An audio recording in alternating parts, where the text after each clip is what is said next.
Every year, for the last 3 years, we do a gathering of the minstrels, psalmists, and helps. And what we do is we come together, and I invite minstrels and psalmists from all over the world, and we come together and we just worship for hours, and with no restrictions on time. And what that does is that it's like excavating the land. And what we do is we just listen for the heart of God, because a lot of people don't do any training in the area of listening. And what we do is we get in His presence and we listen to see what He has to say. And what tends to happen is when we do that, it creates a synergy where everybody gets their needs met. And what we do is we do extensive training to the minstrels on how to hear, because minstrels need to be taught on a level to where they know how to lead and follow and lead at the same time. Because when you can hear, you know how to shift when you have to shift in different realms.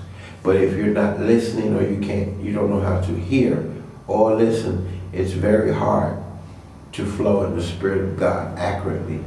So what we do an extensive training of hearing, where you just listen for the voice of God and we move.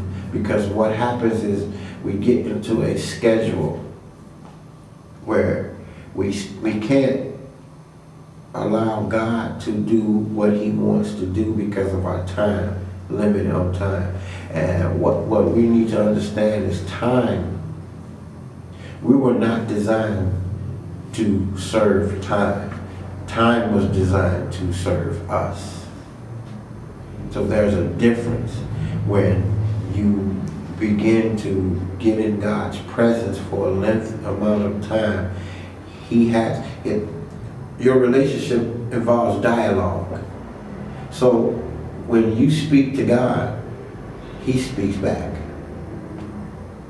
But a lot of times we can't hear Him because we're doing all the talking. So that's why we train minstrels and singers to listen. Just get in His presence. Because very few people can have a lifestyle of worship away from their instruments. They usually hide behind the instruments, which is something that how God's going to change things. You have to have a lifestyle of worship before away from your instrument. So when you come and play your instrument, the two connect and create nothing but a synergy that's conducive for God to move. And you see nothing but results, heavenly results. And I'm not telling you something that I heard or read in someone's book. This is from experience.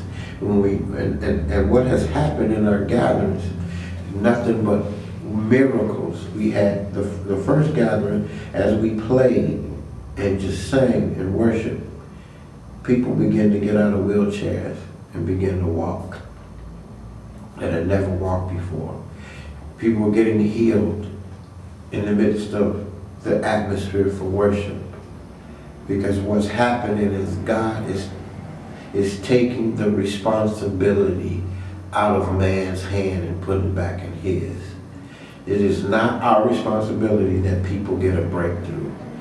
It's only our responsibility to provide an atmosphere conducive for God to move. Because too many times, worship leaders, we take the responsibility of God. It's not our responsibility that people get involved in the worship. It's all we need to do is provide an atmosphere conducive for God to come in and move the way He wants to move. Because for too long we want to direct people. This is the way you do this, and that's not accurate. And God is bringing the responsibility back on Himself, not on us. Because when we understand that, we won't get in error. We won't think that God moved because of us. He moved because he loved us, not because of us or anything we've done. But all our responsibility is to provide an atmosphere conducive for the King of Kings and the Lord of Lords to come in the midst of us.